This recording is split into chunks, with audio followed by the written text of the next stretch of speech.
So I would like to introduce you to Georgina Loughnan, who many of you will already know.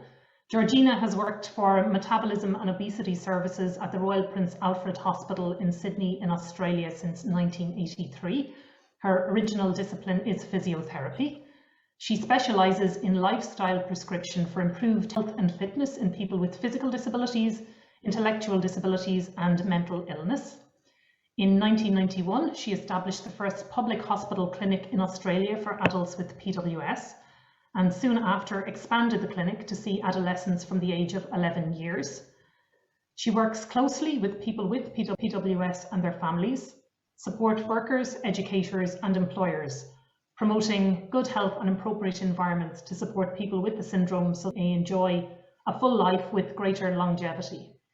Georgina is the professional delegate and board member of the PWS Association in Australia and a past board member of IPWSO. She's also a current member of IPWSO's FamCare board. Georgina is a strong advocate for improved knowledge and understanding of PWS among health professionals, caregivers, and indeed funding bodies in Australia. Finally, Georgina is a co-author of many books and research papers on PWS and indeed obesity management in the general population. Thank you very much, Georgina. I just want to start by saying this is quite simplistic, but it's extremely important. And I think the power of exercise for people with PWS is greatly underestimated. Exercise is just as significant and as important to the health and quality of life of people with PWS as dietary management and dietary intake is. So now we're not moving. What is going on? What a disaster. Just click on your PowerPoint slide and it'll move. No, it's not. Oh, there we go. Thank you. All right, thank you. Thanks, Sam. So let's just look first of all at the physical features that we see in people with PWS. And we know that they have low muscle tone, they have decreased percentage of muscle, and they have reduced muscle strength.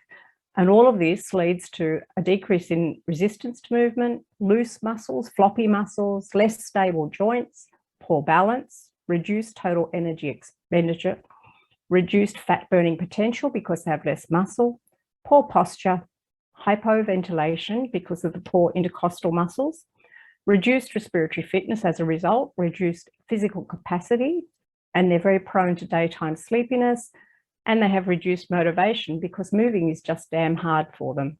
So people often say, but they're so lazy. They're not lazy. This is hard work. They also have increased body fat, and as a result of the increased body fat, they have increased fat storage ability. They gain weight readily, as Constance said. They have an increased cardiac risk because of that increase in weight gain so easy, an increase in fats. They generally have obstructive sleep apnea and a higher risk, especially when they gain weight, and they have a reduced, and so obviously they have a requirement for reduced energy intake of roughly 60, maybe to 80% of their peers. Now, when you have someone who requires less energy, especially if they're overweight and they're not given a lot of energy, they, as Constance mentioned, they will lose muscle as well as fat. If you want someone who is obese to lose weight, you reduce their energy intake. But if you don't increase or maintain physical activity, they will lose muscle, which then takes away their fat burning potential, and the story gets worse. We know that they have a hypothalamic either hunger or satiety, but probably a little bit of both, which leads to a constant food focus and overeating, hyperphagia. They have a reduced hormonal maturation, so they're at risk to start with of an increase or earlier onset of osteopenia or osteoporosis. The good thing is they desire sameness, so they dislike new interventions and they don't like being suggested to do something new, but they do like consistency, and with regularity comes compliance. So although people with PWS don't like starting new things, once you start and you're consistent with them and persistent, then that will become part of their regularity, and their compliance will certainly improve. And once they start seeing the benefits, they will keep going. So the benefits of exercise, as we all know, there's the musculoskeletal improvement of increased muscle strength, which leads to joint stability and also improves bone density. The heavier the muscle, the better the impact on bone and the improvement in bone density. Exercise helps achieve motor milestones in young children. Of course, exercise is important for weight management, but it's not the whole picture in people with PWS. And yes, exercise is fabulous for improving our cardiorespiratory fitness and our vascular health. And of course, don't forget about the happy hormones. Exercise, we know, improves the release of endorphins and brain-derived neurotrophic factor, and there's the impact of the cannabinoids, which is coming to the fore now. More than just the release of these hormones, we see that people feel good about exercise and they feel good about the achievement, and this is also seen in people with PWS. But the one thing that exercise does for people with PWS that we don't see so much in the general population, it provides a distraction from being focused on food, and it makes them concentrate on what they're doing, and they start to improve their self-esteem purely while they're doing the exercise because they are achieving something that you want them to do.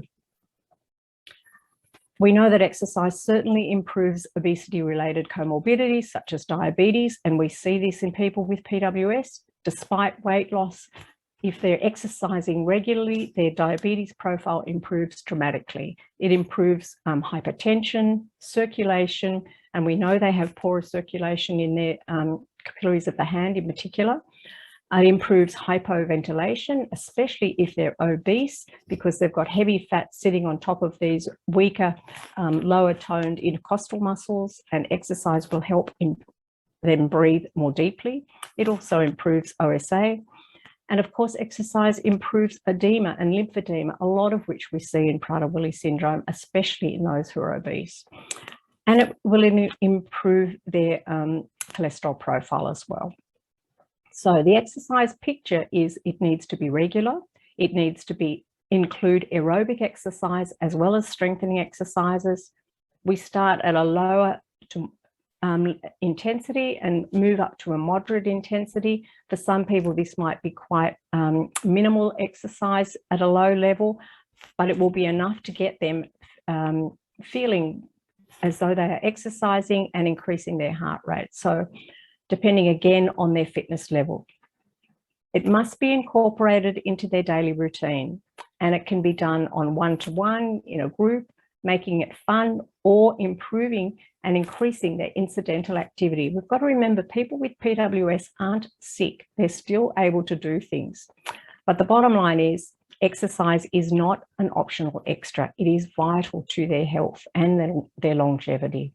So where do we start? In childhood, it's all about a lot of sensory motor stimulation to stimulate muscles to contract, improving joint alignment, doing lots of supported weight bearing to improve gross motor skills and coordination, and to help them achieve their motor milestones more readily than in a delayed manner, which is the usual form. So the exercise in childhood is all about physical therapy or physiotherapy, occupational therapy, speech therapy to help the orofacial muscles. And how many times a week? Well, I guess that depends on where you live and what is available, and do you have to pay for it. But ideally, if you can see a therapist once a week for a child, and then of course the parents unfortunately need to do it as often as they can, and I would possibly say daily at a young age. So physical fitness for children as they're getting a little older is all about fun, because they won't do it if it's just a chore, but getting them to do lots of different types of physical activity. Yes, they can achieve riding push bikes, especially today, working with a physical therapist, such as in a gym, walking over different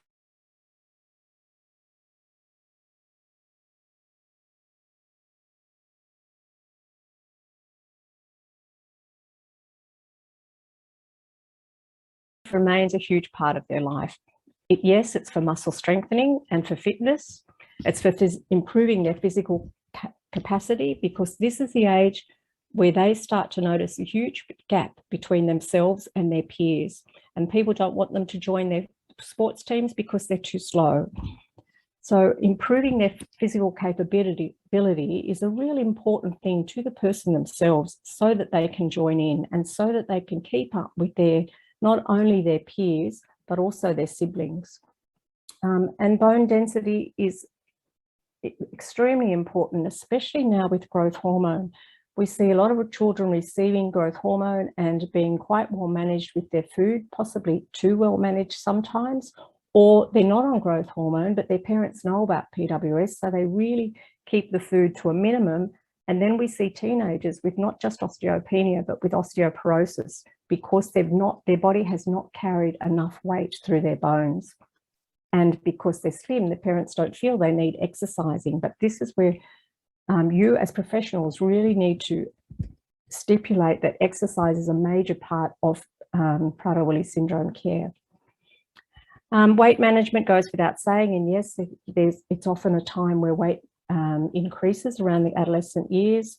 Mood again and again to reduce that focus on food and boredom.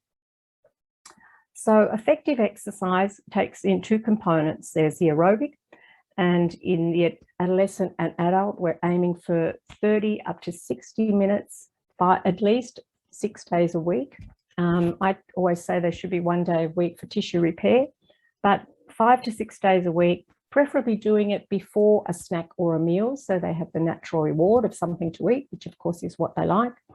But it can be walking outside, it can be walking on a treadmill, it can be cycling, it can be cycling outside or on inside equipment. Swimming, water exercises are fabulous. Dancing, there's lots of video games that they can do that are very interactive now, and hopefully they can play sport. But of course, we always include a warm up and cool down with the aerobic activity, that goes without saying. But if you have the opportunity, if you're living in a city and there's not a lot of opportunity to walk outside, encourage families to get some sort of in-home equipment, because the impact and the availability just makes it regular exercise so much more convenient. And then there's strengthening exercises. So strengthening exercises are extremely important, and this is working on specific muscle groups, using weights or resisted type exercises. Don't forget about the upper body. We all work on the lower body, lots of walking, rock climbing, etc., things like that work on the lower body, but don't forget about the upper body. It's so important in Prader-Willi, and of course the trunk. So you can use simple things just as playing with a ball, throwing, catching, bouncing a ball against a wall, bouncing a ball against the ground, and this can be for all ages, adults as well. As I said, lots of uneven surface walking is really good for them. Up and down stairs. If a house has stairs in it, you can use the stairs to an advantage, and even as part of an exercise routine. Incidental activities are also just as important. As I said before, people with PWS aren't sick. They're quite capable of tidying their room and hanging out washing and looking after themselves, just as you would encourage other adults to do and other children to do. Now, I show you this guy's beautiful calf muscles. He has never been on growth hormone, but he played tennis from a very young age of about 8 and still plays tennis. He does lots and lots of walking, and he also is a rock fisherman. So he does a lot of climbing over rocks and standing on rocks to fish. Now, he has the most beautiful gastroc muscles I've seen in anyone with Prader-Willi syndrome. And you can also even see a bit of a soleus muscle underneath here, never been on growth hormone. There's a nice study that Urs Erholzer did, and he looked at the fact that exercising can improve muscle strength in people with PWS. Now, his subjects had been on growth hormone, but none of and they achieved improvement in their muscle. But this young man, and I have many other men who walk and women who do bushwalking and cross-country walking, and they have developed beautiful muscles without ever having had growth hormone. So I'm now just going to show you 2 case examples. These are 2 people who came to our clinic. They both lived in group homes, separate group homes, and not Prader-Willi specific group homes. So one came at 143 kilos and the other guy was 150. And they took on board all we had said about changes to their dietary intake and locking kitchens, and they were fantastic and started to lose weight very well. But because they were in publicly funded group homes, it was very difficult to get them to get equipment into the home. They used to walk around the bush, but not the bush, the yards of their place. One lived out of town. But finally, at this point, so 7 years later and 8 years later, 7 years later for both of them, they had treadmills brought into the house. Now, this house actually had 2 treadmills come in, one for the staff to use and one for the client to use, so that they could compete and do it together, and rather than staff just standing over the client. So they kept forever doing their treadmill 6 days a week before they had their evening meal. And not only did they lose a lot more weight, but they kept the weight off, and they improved their whole social capacity completely. One ended up being able to get a job. The other guy started going into the community, which was something he'd never done before. And this fellow had the worst cellulitis I think I'd ever seen. When he first came, his legs were dripping as he walked down the hallway. So I remember Professor Prader saying that the measure of individual freedom in Prader-Willi syndrome correlates with weight. And it's so true. If we can get all these kilos off those who have unfortunately gained so much weight, their quality of life changes dramatically. And these two improve their quality of life and their weight dramatically by having in-home exercise equipment. One losing 86 kilos and the other losing 79, and both of them lost over 32 points, BMI points, so it was tremendous. Just to show you another young man's program, he's a 28-year-old man. He was only on growth hormone for 6 years, but he has always exercised at least 5 days a week, and this is his program. He does at least 40 to 60 minutes of exercise, martial arts. He's involved in Special Olympics. He does dog walking. He walks and washes dogs a couple of times a week. He goes to the gym and he does weights as well as cross-training work, but he's always doing something. Unfortunately, a lot of it's clipped at the moment because of lockdown, but he's exercising at home because his group home has a treadmill as well. So this is him here, Cade. He loves his photo being shown. And he's actually slimmer than one of his mates from school that he went to, but he's very fit. He doesn't have any osteoporosis. He's now 28, and because he has exercised from a young age extremely regularly, he's in really good shape. So as all I need to conclude with is exercise really does work, and it is so important. And I think you as clinicians need to push exercise as much as you do the food management and the growth hormone and androgen replacement, etc. But remember that it's a simple thing, but not only does it manage weight, it manages so many more important things that improve the life of someone with PWS. So there are not a lot of studies done in exercise, but here are some of the later ones. Okay.